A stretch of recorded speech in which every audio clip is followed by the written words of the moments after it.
গোপালগঞ্জ নিয়ে আরও বেশ কিছু গুরুত্বপূর্ণ ঘটনা ঘটেছে গতকাল।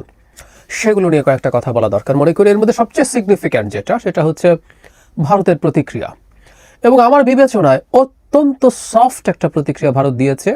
এটা একেবারে আনপ্রেসিডেন্টেড, অথচ ভারতের হাতে বিরাট একটা বিষয় তারা পেয়ে গিয়েছিল, যেটা নিয়ে যথেষ্ট প্রতিক্রিয়া দেখানো সম্ভব ছিল, কঠোর প্রতিক্রিয়া দেখানো সম্ভব ছিল। তারা সেটা দেখায়নি। কি বলেছে তারা, সেটা নিয়ে কথা বলবো এবং কেন সেই আলোচনাও করতে চাই। তার আগে আরও দুটো ঘটনা নিয়ে আলোচনা করা খুব জরুরি বলে মনে করি। একটা খুবই মর্মান্তিক, মানে আমরা এই বাংলাদেশে এটা চাইনি। গোপালগঞ্জের ঘটনায় 4 জন মানুষ মারা গেছেন।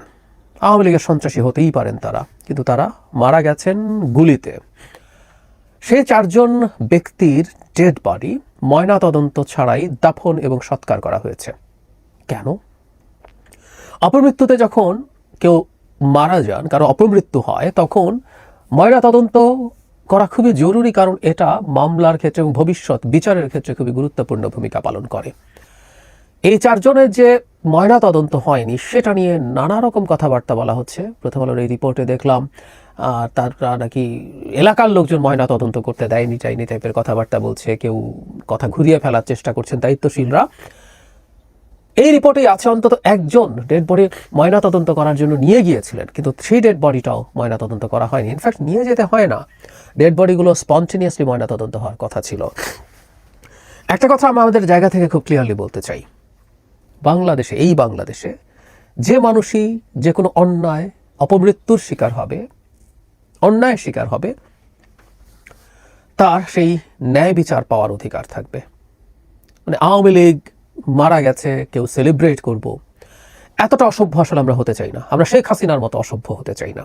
আমরা একটা ইনসাফের, একটা ন্যায় বিচারের বাংলাদেশ তৈরি করতে চাই, একটা উদার গণতান্ত্রিক বাংলাদেশ তৈরি করতে চাই, যেখানে প্রতিটা মানুষের মানবিক মর্যাদা থাকবে। এই আলাপটা হচ্ছিল যে এই যে 4 জন মারা গেল, এই ঘটনাগুলোর ব্যাপারে এনসিপির প্রতিক্রিয়া জানানো দরকার অফিসিয়ালি। আমি দীর্ঘ সময় দেখলাম তারা সেটা জানাননি, কিন্তু জনাব নাহিদ ইসলামের একটা স্টেটাস আমি দেখলাম, তারা এটাকে কন্ডেম করছেন।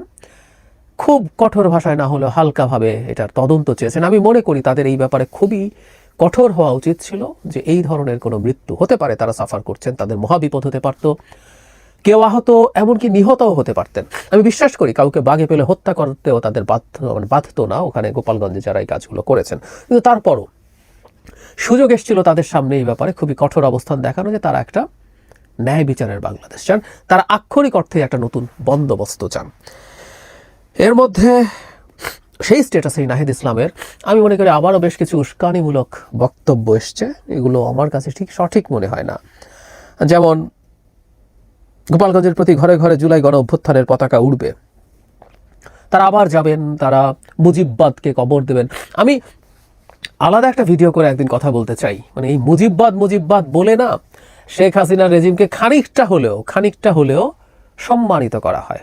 মুজিববাদ কি যতটুকু পাওয়া যায় আমরা অনেকেই জানি, সব কিছু নিয়ে কথা বলবো। আমি প্রায় বলি 18 সালের পর থেকে শেখ হাসিনা কোনো বাদ দিয়ে ক্ষমতায় ছিলেন না। শেখ হাসিনা পিওরলি একটা মাফিয়া রেজিমে পরিণত হয়েছেন। তিনি একেবারে ভয়ঙ্করতম বল প্রয়োগের মাধ্যমেই ক্ষমতায় টিকেছিলেন। কোনো বাদের সাথে এক ধরনের ফ্যাসিজমের সম্পর্ক থাকে। 18 পর্যন্ত সর্বোচ্চ এই মুজিববাদ সোকল্ড, সেটাও আদৌ কাজ কদ্দূর করেছে সেটা নিয়ে প্রশ্ন আসবে, টানলে ওইটুকু আনা যায়। সুতরাং 24-এ যে হাসিনাকে আমরা সরিয়েছি, এটা ফ্যাসিস্ট হাসিনা না, এটা একটা মাফিয়া হাসিনা। অহেতুক একটা মুজিববাদ কোথায় জানিয়ে এনসিপি পেল, সমানে মুজিববাদের কবর দেব, এই করব সেই করব বলছে। এটা অত্যন্ত ভুল একটা রাজনৈতিক কৌশল বলে আমি মনে করি। আমি ধরে ধরে দেখাবো মুজিববাদ বলে কি বস্তু, এবং 18-র পর, বিশেষ করে সেই রাতের নির্বাচনের পর আওয়ামী লীগের কোথায় আদতে মুজিববাদ ছিল, সোকল্ড মুজিববাদ ছিল। অহেতুক আবারও বলছি, মাফিয়াকে ফ্যাসিস্ট বলা কিন্তু তাকে খানিকটা হলে সম্মান দেখানো। ফ্যাসিস্ট একজন, বা ফ্যাসিজম ইটসেলফ একটা মতাদর্শ, তার একটা মতাদর্শ আছে, ডাকাতের সাথে মতাদর্শ আছে। সেই মতাদর্শটা বিভৎস, খারাপ জিনিস। ফ্যাসিজম বিভৎস জিনিস, কিন্তু তারপরও এটা একটা মতাদর্শ, এটা ডাকাতি না পিওর। মাফিয়াই ডাকাতির চেয়েও ভয়ঙ্কর জিনিস। তাকে ডাকাত বা একটা মাফিয়াকে আমরা ফ্যাসিস্ট বলছি। সো এটা খুবই উদ্ভট, হাস্যকর। যাই হোক, সেখানে তারা মুজিববাদের ব্যাপারে বেশ হুমকি ঢঙে কথা বলেছেন, তারা বেশ কঠোরভাবে কথা বলেছেন।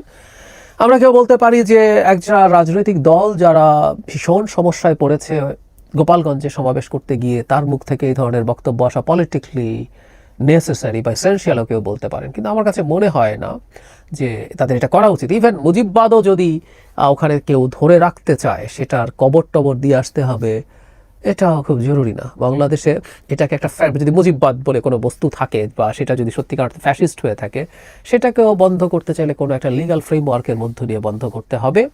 এবং ঘরে ঘরে জুলাই গণঅভ্যুত্থানের পতাকা উত্তোলন, এটাকে কেউ বলতে পারেন যে তিনি মানুষকে কনভিন্স করার মাধ্যমে এটা করবেন। আমার কাছে আসলে এই ব্যাপারগুলো, আবারও বলছি, সুন্দর লাগেনি, বেশি চাপাচাপি হয়ে গেছে মনে হয়েছে। তারা এগুলো অ্যাভয়েড করলে ভালো। যাই হোক, মূল প্রসঙ্গে আসা যাক। ভারতের পররাষ্ট্র মন্ত্রণালয়ে ব্রিফিং হচ্ছিল, সেখানে জিজ্ঞেস করা হয়েছিল যে গোপালগঞ্জের সহিংসতার ব্যাপারে নয়াদিল্লির প্রতিক্রিয়া জানতে চাইলে পররাষ্ট্র মন্ত্রণালয়ের মুখপাত্র রণধীর জয়সওয়াল বলেন, আমরা আমাদের অঞ্চলের সব ঘটনা প্রবাহ ঘনিষ্ঠভাবে পর্যবেক্ষণ করেছি এবং যা ঘটছে তা বিবেচনায় নেই, এরকম একটা মন্তব্য করেছেন। প্রয়োজনে আমাদের পক্ষ থেকে যথাযথ পদক্ষেপ নেই, এটাও বলছেন। আমরা একটু খেয়াল করি তো, বেশ কিছুদিন আগের কথা, শেখ হাসিনার পালিয়ে যাওয়ার পর প্রথম যে দুর্গাপূজা, সেখানে পুরনো ঢাকায় একটা পেট্রোল বোমার মতো কিছু একটা থ্রো করা হয়েছিল শাঁখারী বাজারে। ওখানে বোতলটা ভাঙেও নি, ওই রিপোর্ট এসছে, আগুন ধারা দূরেই থাকুক, কিন্তু বোমা হামলা হয়েছে ইত্যাদি ইত্যাদি বলে ভারতের পররাষ্ট্র মন্ত্রণালয়ের স্টেটমেন্টে, কোনো মিডিয়াতে না, পররাষ্ট্র মন্ত্রণালয়ের অফিসিয়াল স্টেটমেন্টে সেটা চলে এসেছিল।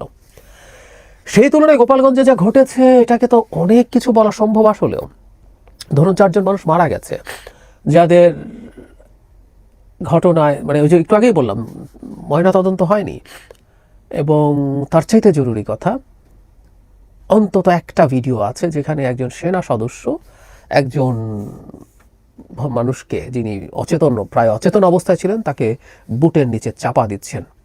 এগুলো খুবই খুবই ভয়ঙ্কর ইস্যু। এগুলো নিয়ে কিন্তু ভারত বিরাট শোরগোল করতে পারত, সম্ভব ছিল। মানে আমি আগের যে ভারত ছিল তার সাথে যদি তুলনা করি, তাহলে প্রশ্ন আসছে, ভারত কি বাংলাদেশ বা ডক্টর ইউনূসের সরকারের ব্যাপারে নমনীয় হতে শুরু করেছে? হলে কেন সেটা? আমি ধারণা করি সম্প্রতি বিবিসির যে রিপোর্টটা এসছে শেখ হাসিনাকে নিয়ে, এটা যুক্ত হয়েছে। এর আগেও একটা খুবই গুরুত্বপূর্ণ, উড়িয়ে দেওয়া যাবে না এরকম একটা রিপোর্ট করেছিল জাতিসংঘের মানবাধিকার হাই কমিশন, যেখানে বলা হয়েছিল শেখ হাসিনার পরিকল্পনায়, নেতৃত্বে, সুপারভিশনে এই যাবতীয় ঘটনাকে হ্যান্ডেল করা হয়েছে। তার মানে যাবতীয় যত হত্যাকাণ্ড, যত জখম, যত অত্যাচার, সব কিছুর চিন্তা থেকে শুরু করে পুরা রেসপন্সিবিলিটি শেখ হাসিনার। আর বিবিসিতে একটা অডিও এসছে, আমাদের এটা নিয়ে আমরা প্রচুর কথা বলেছি, যেখানে শেখ হাসিনা লেথাল ওয়েপন দিয়ে গুলি করার নির্দেশ দিচ্ছেন। ইয়াস, এবং তার চাইতে জরুরি কথা, আমরা জানি, আমরা এই অডিওটা আগেই শুনেছি, কিন্তু বিবিসি এই অডিওটা একটা খুবই গুরুত্বপূর্ণ প্রতিষ্ঠানকে দিয়ে ভেরিফাই করিয়েছে এবং তারা কনফার্ম করেছে এটা একটা জেনুইন অডিও। তো শেখ হাসিনা যখন এই নির্দেশ দিচ্ছেন, কেউ কেউ বলেন শেখ হাসিনা তো লেথাল ওয়েপন দিয়ে গুলি করতে বলতেই পারেন। না, আসলে লেথাল ওয়েপনের জন্য তার নির্দেশ দেওয়ারও কিছু নাই। কখনো কখনো কোন পর্যায়ে লেথাল ওয়েপন ইউজ করা যেতে পারে সেটা পুলিশ বা সেনাবাহিনীর, বিশেষ করে পুলিশের কাছে যখন এই ওয়েপনটা ছিল, তারা সেটা এমনিতেই করতে পারতেন। আসলে তিনি নির্বিচারে গুলি করার কথাই বলেছিলেন। আর অন্তত একটা জিনিস প্রতিষ্ঠিত হয়েছে, আওয়ামী লীগ দীর্ঘদিন থেকে এটা বলার চেষ্টা করেছে পুলিশ নাকি এই ধরনের গুলি করেনি, যদিও অসংখ্য ভিডিও পুলিশ, বিজিবি এবং কিছু ক্ষেত্রে সেনাবাহিনী, হাতে গোনা 2-1টা ক্ষেত্রে। তো এই গুলির যখন কমান্ড রেসপন্সিবিলিটি শেখ হাসিনার আছে, তিনি এভাবে করছেন, এটা সারা পৃথিবীতে বিভিন্ন ইন্টারন্যাশনাল মিডিয়াতে ব্যাপকভাবে ছড়িয়ে পড়েছিল। আমি ধারণা করি এটা ভারতের উপর একটা চাপ তৈরি করেছে। ভারতের জন্য অন্তত এত দ্রুত আবার আওয়ামী লীগের পক্ষে দাঁড়ানো, ডক্টর ইউনূসের সরকারের তীব্র বিরোধিতা করা খানিকটা জটিল পরিস্থিতি হয়ে গেছে, অন্তত এই প্রতিক্রিয়া মনে হয়। আমি মনে করি না কিছুদিন পর তারা কোনো স্টেটমেন্ট দিতেও পারে অফিসিয়ালি, কিন্তু সেটাও খুব টাফ কিছু হবে বলে আমার এবার মনে হয় না। কারণ মুহূর্তেই কয়েকটা খুব কমনলি বলা যায় যে এটাকে আমরা কন্ডেম করছি, এখানে মাত্রাতিরিক্ত বল প্রয়োগ করা হয়েছে, খুব জেনুইন তদন্ত চাই, এগুলো বলাই যায়, কিন্তু অতটুকুতেও তারা যায়নি তাৎক্ষণিক প্রতিক্রিয়ায়। সো আমরা মনে করি যে এই ঘটনাটা কাজ করছে খানিকটা হলেও। এমনকি শেখ হাসিনা গোপালগঞ্জকে সামনে রেখে তো বলার কথা ছিল, যখন এনসিপি গোপালগঞ্জে যাবে, উনি এত অডিও পাবলিশ করেন, এত কথা বলেন, বিরাট হুমকি টুমকি দিতে পারতেন, বা শেষে ঠিক আছে হুমকি দিলে ওরা প্রস্তুত হয়ে যাবে, তাহলে আমি আর হুমকি দিচ্ছি না। পরে যা হলো সেটা নিয়েও তো এর মধ্যে তার অডিও চলে আসার কথা ছিল, কিন্তু না, সেটাও আসেনি। ফলে আমি মনে করি আন্তর্জাতিক চাপটা ভারত এখন ফিল করছে, এবং সেই চাপের কারণেই ভারত খানিকটা হলেও তার অ্যাটিটিউডের ক্ষেত্রে ব্যাকফুটে আছে। সে কারণে আমি মনে করি সরকারের সেই সময়ই বলেছিলাম যে সরকারের এটাকে চাপ চালিয়ে যেতে হবে, বিশেষ করে শেখ হাসিনাকে ক্রমাগত চাওয়া, আবার অফিসিয়ালি চাওয়া। আগে একবার চাওয়া হয়েছিল, আবার চাওয়া। এই বিবিসি ঘটনার পরপরই বলেছিলাম, এখনো সরকার সেটা করেনি। আবারও আমার মনে হয় সেটা করার সময় এসছে। এই চাপগুলো যদি চালিয়ে যাই তাহলে শেখ হাসিনাকে আমরা ফেরত পাবো বলে আমি মনে করি না, প্রায় বলি, সবসময় বলি, এবং আমি কনফিডেন্ট এটাই। কিন্তু এটা অন্তত ভারতকে খানিকটা হলেও ব্যাকফুটে রাখবে, এবং ভারত অহেতুক আমাদের অভ্যন্তরীণ বিষয়ে নাকটাক গলাতে আসবে না। তার এই নোংরা নাকটা বাংলাদেশের ভেতরে ঢুকে গলাচ্ছে, এটা আমরা কোনোভাবেই মেনে নেব না।